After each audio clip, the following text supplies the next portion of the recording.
ये एसएसटी का question paper है जो आपकी परीक्षा हुई थी। ये शिफ्ट नंबर 3 का है, यानी थर्ड शिफ्ट का है ये क्वेश्चन पेपर।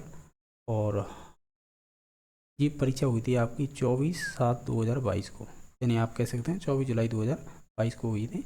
तो ये आपकी थर्ड शिफ्ट का क्वेश्चन पेपर है एसएसटी का। इसी के साथ इसमें पेडागोजी भी मिलेगी देखने को। हम देख लेते हैं जो 60 क्वेश्चन पूछे गए हैं सब्जेक्ट से वो किस प्रकार पूछे गए हैं। जैसे कि 60 प्रश्न होंगे और ठीक है, तो प्रत्येक प्रश्न करना अनिवार्य है, तो हम करेंगे अनिवार्य निश्चित तौर से 91 नंबर क्वेश्चन देख के कि इनमें से कौन सा कथन असत्य है। जैसे कि पहला ऑप्शन था पृथ्वी को नीला ग्रह कहते हैं, सही बात है। शुक्र को पृथ्वी का जुड़वा ग्रह कहते हैं, ये भी बात सही है। तीसरा ऑप्शन है शनि एक आंतरिक ग्रह, आंतरिक नहीं है, ये बाह्य ग्रह हो जाएगा, क्योंकि आंतरिक ग्रह में तो आपके जैसे कि बुध हो गया, और कौन आता है, बुध हो गया, शुक्र हो गया, पृथ्वी हो गई, और पृथ्वी के अलावा और कौन आता है, मंगल ग्रह हो जाएगा। तो ये होते हैं चार आंतरिक, तो बाकी को बचेंगे ना तो बाह्य हो जाएंगे। तो इस वजह से यही हमें क्या पूछा था, असत्य पूछा था ना, तो फिर ऑप्शन नंबर सी हो जाएगा सही। बाकी 4 नंबर ऑप्शन है बुध है वो शुक्र के चारों ओर, सूर्य के, सॉरी शुक्र कह रहा हूँ मैं, बुध है वो सूर्य के चारों ओर है, एक परिक्रमण 88 दिन में पूरा करता है।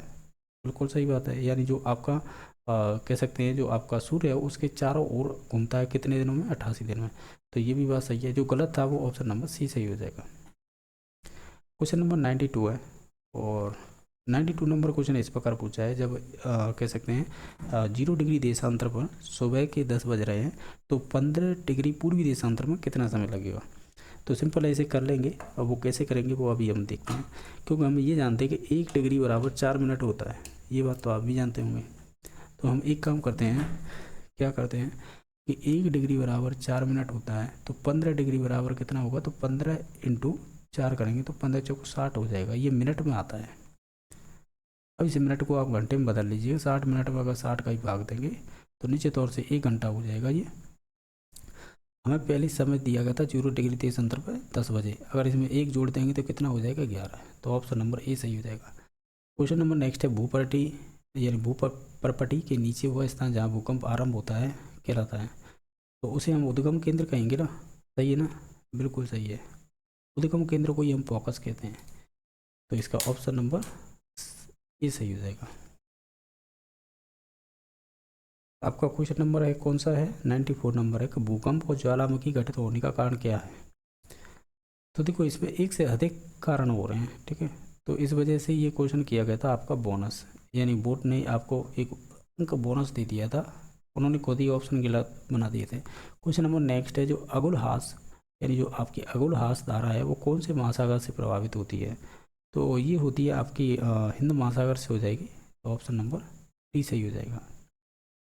क्वेश्चन नंबर 96 है, ये कह रहा है कि भारतीय पुरातत्व सर्वेक्षण के पहले जनरल कौन थे। तो ये आपके हो जाएंगे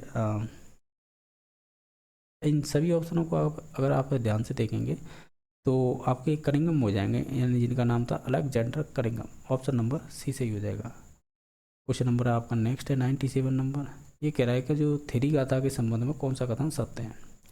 तो इनमें से जो सत्य कथन हो जाएंगे, जैसे कि यह सुत पिटक का हिस्सा था, ये बात सही है।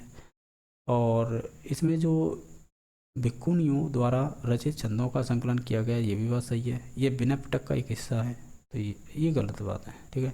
बाकी इसमें जो महिलाओं के सामाजिक और आध्यात्मिक अनुभवों के बारे में अंतर्दृष्टि मिलती है, तो ये बात सही है।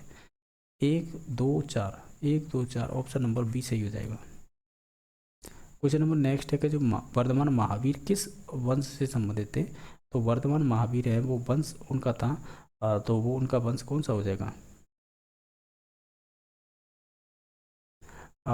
देखो देखा जाए तो इसके लिच्छ भी हो जाएंगे और हर रेक भी हो जाएंगे, तो इसका ए और बी ये दोनों राइट आंसर हो जाएंगे, ठीक है। क्वेश्चन नंबर 99 है, ये कह रहा है कि 16 महाजनपदों में जो मगध प्रथम क्यों था।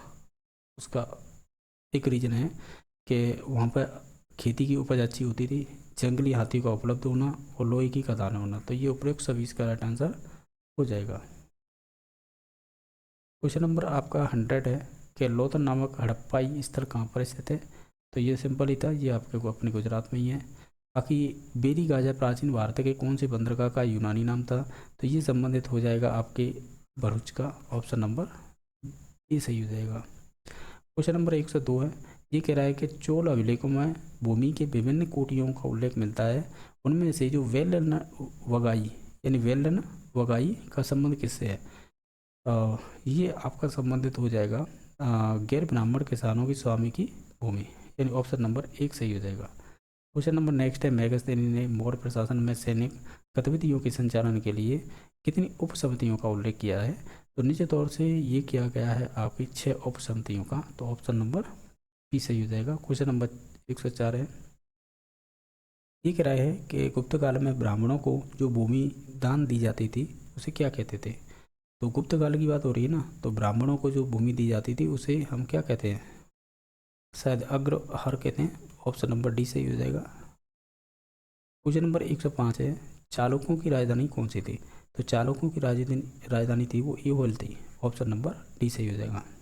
क्वेश्चन नंबर नेक्स्ट है, ये कह रहा है कि ख्वाजा मोइनुद्दीन चिश्ती की दरगाह पर आने वाले पहला सुल्तान कौन था? यानी जो ख्वाजा मोइनुद्दीन चिश्ती की दरगाह है अजमेर में, उस पर पहला सुल्तान कौन सा आया था? तो वो सुल्तान का नाम है मोहम्मद बिन तुगलक, ऑप्शन नंबर सी सही हो जाएगा।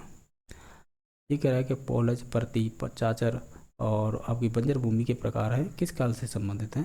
तो ये संबंधित हो जाएंगे आपके मुगल काल से। क्वेश्चन नंबर नेक्स्ट है, अकबर की सुलेख की पसंदीदा शैली कौन सी थी? तो इसकी जो पसंदीदा शैली थी वो थी नस्तलिख, यानी ऑप्शन नंबर 1 सही हो जाएगा। Question number 3, the relief of Lucknow नामक चित्र 1857 के 1857 के विषय में किसने बनाया? यानी द रिलीफ ऑफ लखनऊ नामक चित्र 1857 के विषय में किसने बनाया था? तो ये उस टाइम पे बनाया था आपके बारकर ने, यानी थॉमस जोन्स बारकर ने, ऑप्शन नंबर सी सही हो जाएगा। क्वेश्चन नंबर 110 है, गुलामगिरी नामक पुस्तक के लेखक कौन थे? तो गुलामगिरी नामक पुस्तक के लेखक थे Jyotirao Phule, option number C सही हो जाएगा। क्वेश्चन नंबर नेक्स्ट है, परिवार कल्याण विषय भारत के संविधान की किस अनुसूची में शामिल है? अब जब भी पर्यावरण कल्याण की बात करेंगे तो ये भारत के संविधान की अनुसूची के आधार में सम्मिलित है, तो ऑप्शन नंबर डी सही हो जाएगा।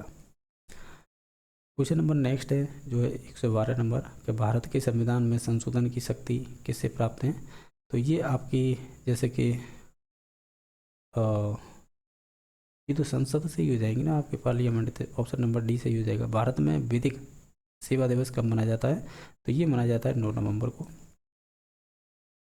क्वेश्चन नंबर आपका नेक्स्ट है, क्वेश्चन नंबर नेक्स्ट है कि भारत के संविधान की उद्देशिका में वर्णित शब्दों का सही अनुक्रम क्या है? यानी क्रमांक बताना है कि इनका क्रम क्या होगा। तो ये हो जाएगा आपका न्याय, स्वतंत्रता, समता और बंधुता, यानी ऑप्शन नंबर डी सही हो जाएगा। क्वेश्चन नंबर नेक्स्ट है, ये कह रहे हैं कि भारत में लैंगिक अपराधों से बालकों का संरक्षण अधिनियम जो पॉस्को एक्ट है कब लागू किया गया था? तो ये आपका लागू किया गया था 2012 में, तो ऑप्शन नंबर डी सही हो जाएगा। क्वेश्चन नंबर 116 है, ये कह रहा है निम्न में से कौन सा अनुच्छेद 51 क में दिए गए मूल कर्तव्यों में शामिल नहीं है? तो ये संबंधित हो जाएगा आपका करों का भुगतान, ये आपके है मूल कर्तव्य में शामिल नहीं है। बाकी देश की रक्षा करना, सार्वजनिक संपत्ति को सुरक्षित रखना और वैज्ञानिक दृष्टिकोण का विकास करना, ये सम्मिलित है। क्वेश्चन नंबर 117 है, ये कह रहा है कि संविधान संशोधन द्वारा मंत्रिपरिषद का आकार निर्धारित किया जाता है? तो ये आपका निर्धारित किया जाता है 491 कह सकते हैं संविधान संशोधन द्वारा। ये कह रहा है स्वीप से संबंधित है, स्वीप क्या है? तो हम ये कहेंगे स्वीप एक तरह की जो मतदाता जागरूकता कार्यक्रम था, तो ऑप्शन नंबर ए सही हो जाएगा। क्वेश्चन नंबर नेक्स्ट है, ये कह रहा है दो राज्यों के मध्य विवाद उच्चतम न्यायालय के किस क्षेत्राधिकार का हिस्सा होता है? अगर दो राज्यों का मध्य विवाद हो जाता है तो ये संबंधित होता है आपके मौलिक, यानी जो ओरिजिनली होता है क्षेत्राधिकार। क्वेश्चन नंबर 120 है, इस प्रकार पूछा है, ये कह रहा है कि मूल संरचना का सिद्धांत न्यायपालिका के किस बात में प्रतिपादित किया गया था? यानी मूल संरचना का सिद्धांत, तो ये संबंधित हो जाएगा आपका केशवानंद भारती के द्वारा, तो ऑप्शन नंबर बी सही हो जाएगा। क्वेश्चन नंबर आपका है नेक्स्ट है जो है 121 नंबर क्वेश्चन है, ये कह रहा है कि शिक्षा की नई पीढ़ी के समाजीकरण के अतिरिक्त कुछ नहीं है, ये कथन किसका है? यानी शिक्षा की नई पीढ़ी के समाजीकरण के अतिरिक्त कुछ भी नहीं है, ये कथन है आपके संबंधित हो जाएगा दुर्खिम द्वारा। किसी ने कहा था, दुर्खिम नहीं कहा था। बाकी next, model of understanding level of teaching के नाम से जाना जाता है। Model of understanding level of teaching, ये मॉडल है किसके नाम से जाना जाता है? अच्छा क्वेश्चन पूछा भाई ने, चलो कोई बात नहीं, अच्छा क्वेश्चन है, तो इसका राइट आंसर हो जाएगा मॉरिसन। ठीक है, यानी model of understanding level of teaching, ये आपके मॉरिसन का मॉडल है। नेक्स्ट, बेंजामिन ब्लूम के संज्ञानात्मक 25 से संबंधित कौन सा शिक्षण उद्देश्य नहीं है? ज्ञान है, बिल्कुल है। मूल्यांकन बिल्कुल है। विश्लेषण है, बिल्कुल है। अधिकरण नहीं है। रिसीविंग है तो शायद ये क्रियात्मक में आता है या भावात्मक में, किसी में भी आता हो, लेकिन ये आपके में नहीं आता है, ये ध्यान रखना है। ठीक है, अब बाकी ज्ञान में देखो, ज्ञानात्मक ब्लूम ने दिया था, इसके 6 स्टेप थे, एक तो ये था, ठीक है, और विश्लेषण भी था, मूल्यांकन था, और कौन कौन से थे? तो देखो, पहला ज्ञान होता है, फिर हमें उसका अपबोध होता है यानी बोध होना, फिर उसका हम अनुप्रयोग करना सीखते हैं, फिर उसका हम विश्लेषण करते हैं, फिर तब संश्लेषण करेंगे, तब लास्ट में जाकर मूल्यांकन करते हैं। तो इस प्रकार ये 6 स्टेप होते हैं। इसमें से नहीं था, अधिकरण नहीं था। अनुदेशन तकनीक की प्रकृति के बारे में कौन अनुसार प्रयोजना विधि संबंधित है? यानी अनुदेशन तकनीक की प्रकृति के अनुसार प्रयोजना विधि संबंधित है। तो ये संबंधित हो जाएगी आपकी समूह नियंत्रित अनुदेशन, जिसे हम कहते हैं ग्रुप कंट्रोल्ड इंस्ट्रक्शन। कौन है ये? अनुदेशन तकनीकी प्रकृति के अनुसार परियोजना विधि के संबंधित है। क्वेश्चन नंबर नेक्स्ट है, मूल्यांकन एवं मापन के संबंध में निर्धारण निम्न में से किस सूत्र द्वारा प्रदर्शित किया जाता है? यानी मूल्यांकन और मापन के संबंध में निर्धारण निम्न में से किस सूत्र द्वारा प्रतिपादित किया जाता है? तो हम कहेंगे मूल्यांकन का मतलब होता है मापन और मूल्य का निर्धारण करना। सही है ना? और इसमें से कोई ऑप्शन दिखाई दे रहा है आपको? और तो सही नहीं है, तो इसका ऑप्शन नंबर हम फिर जाएंगे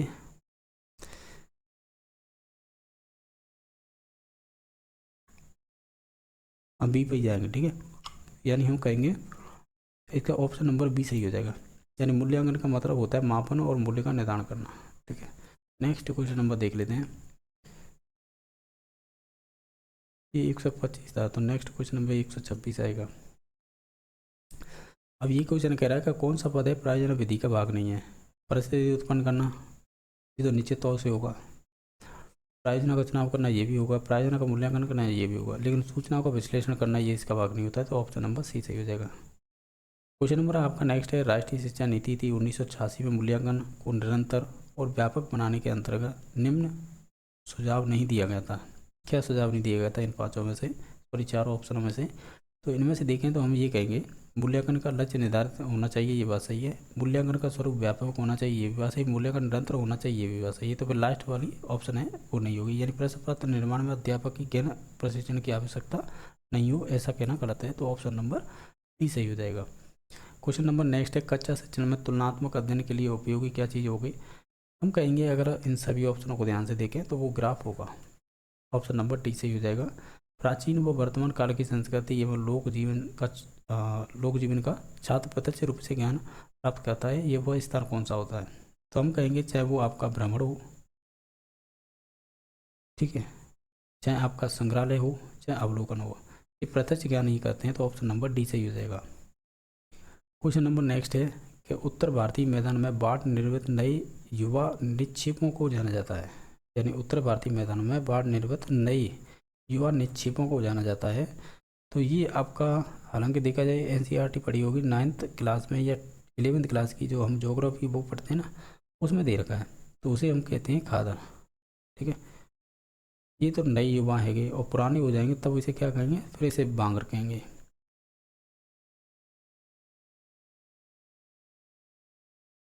तो इसका ऑप्शन नंबर इसका तो बी हो जाएगा सही। क्वेश्चन नंबर नेक्स्ट है, भारत में बहुतायत से पाए जाने वाला वन कौन सा है? अगर भारत की बात की जाए कि भारत में बहुतायत से यानी ज़्यादातर पाए जाते हैं, वो होते हैं उष्णकटिबंधीय पर्णपाती वन। तो ऑप्शन नंबर इसका ए सही हो जाएगा। क्वेश्चन नंबर नेक्स्ट है 132 नंबर, कि कौन सी फसल को सुनहरा रेशा कहते हैं? तो वो जूट को कहते हैं हम। धात्विक खनिज युग्म कौन सा है, यानी जो धातु से संबंधित है, तो वो हो जाएगा मैग्नीज होता है ना, वो एक धात्विक खनिज युग्म है, तो ये सही है, मैग्नीज और तांबा, यानी एमएन, और तांबा को कॉपर बोलते हैं, तो ये हो जाएगा। ठीक है, बाकी अब्रक होगा नहीं, ग्रेफाइट होगा नहीं, और अब्रक नहीं होगा। तो हम ये कह देंगे ऑप्शन नंबर ए सही हो जाएगा, यानी मैग्नीज और आपका तांबा ये आपके धातु खनिज युग में हो जाएंगे जिनमें धातु पाई जाती है, आप ऐसे कह सकते हैं। तो इसका ऑप्शन नंबर एक सही हो जाएगा। क्वेश्चन नंबर 134 है, वो पूछा है इस प्रकार आपसे।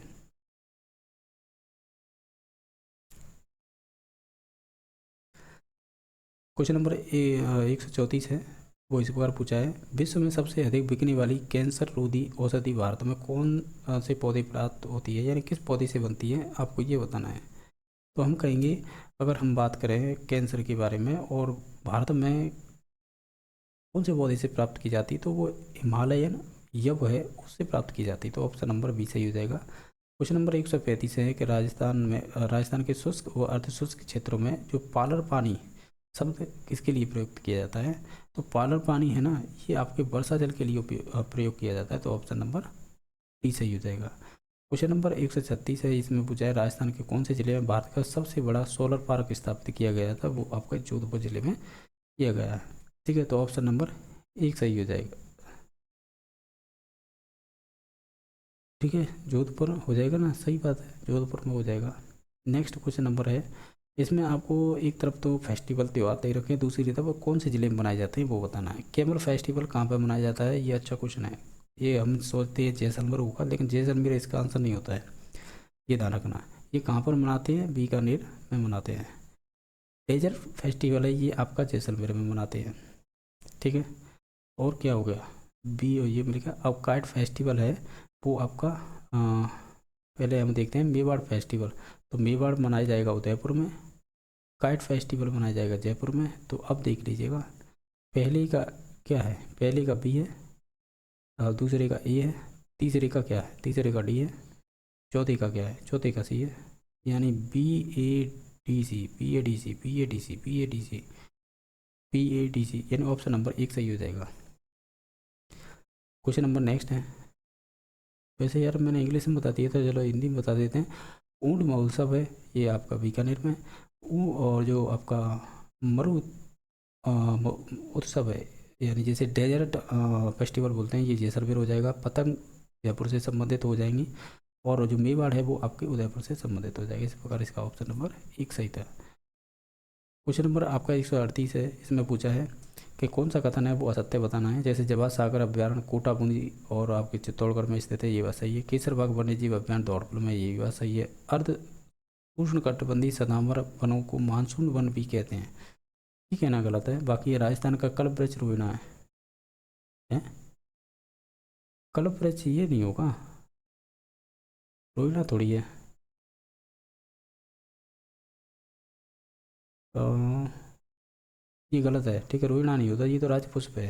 ये कल्प वृक्ष कहाँ से हो जाएगा, ठीक है, तो ये नहीं होगा। ये इसमें कहेंगे सी और डी दोनों गलत हैं, सी और डी दोनों ऑप्शन गलत हैं। जो राजीव वृक्ष है ना, वो होता है आपका कल्प वृक्ष, तो ना कि ये रोहिणा, रोहिणा है तो राजीव पुष्प होगा। ठीक है, नेक्स्ट क्वेश्चन नंबर 139 है, ये कह रहा है कि कौन सा सही सुमेलित नहीं है। लूनी जोजड़ी, यानी लूनी नदी है, उसकी सहायक नदी जोजड़ी हो जाएगी। बनास, अरे बनास है मीनाल, तो सही है, इसमें मिल जाएगी। माही और बाणगंगा, देखो बाणगंगा तो जयपुर से संबंधित है। माही है ये आपके नीचे की तरफ डूंगरपुर बांसवाड़ा और प्रतापगढ़, इनसे संबंधित है, डूंगरपुर और बांसवाड़ा से। तो ये होगी नहीं। बाकी चंबल पार्वती चंबल में मिल जाती है, ये कहीं पर पूर्वी राजस्थान में मिलती है जाके। ठीक है, तो हम कहेंगे ये ऑप्शन नंबर सी गलत हो जाएगा। क्वेश्चन नंबर है नेक्स्ट, अजमेर के पास स्थित पुष्कर में ब्रह्म मंदिर का निर्माण किसने करवाया था। अजय राज, अरुणराज, विक्रयराज चतुर, पृथ्वीराज चौहान। ये चौहानों से संबंधित है।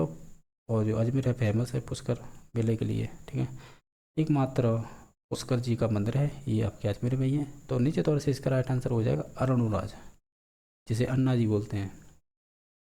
क्वेश्चन नंबर नेक्स्ट है कि राजस्थान में 1857 की क्रांति के समय सिरोही रियासत का पॉलिटिकल एजेंट कौन था, पी कौन था।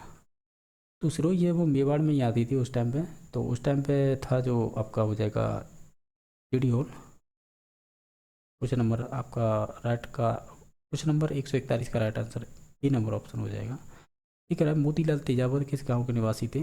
तो मोतीलाल तेजावत थे ना, ये आपके निवासी थे, वैसे देखे जाए कोलिहारी के थे। ठीक है, ऑप्शन नंबर सी सही होगा। ये आरपीएससी की बुक है ना, माते से चबूड़, उनसे पूछ रहा है ज़्यादातर क्वेश्चन सीधे सीधे।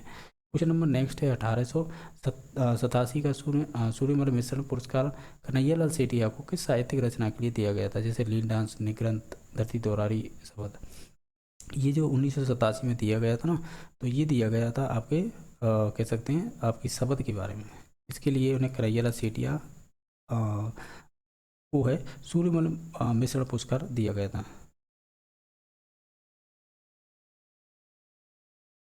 हाँ, क्वेश्चन नंबर 144 है। इसमें पूछा गया है, ये कह रहा है कि जो हाथल गांव का संबंध राजस्थान के एकीकरण में कौन सी रियासत से जुड़ा है। हाथल गांव, ये हाथल गांव है ना, ये आपका संबंधित हो जाएगा, जो आपकी सिरोही है ना उसे संबंधित हो जाएगा। क्वेश्चन नंबर नेक्स्ट है कि governor general lord William Bentinck ने किस दुर्ग को दुनिया का दूसरा जिब्राल्टर कहा था।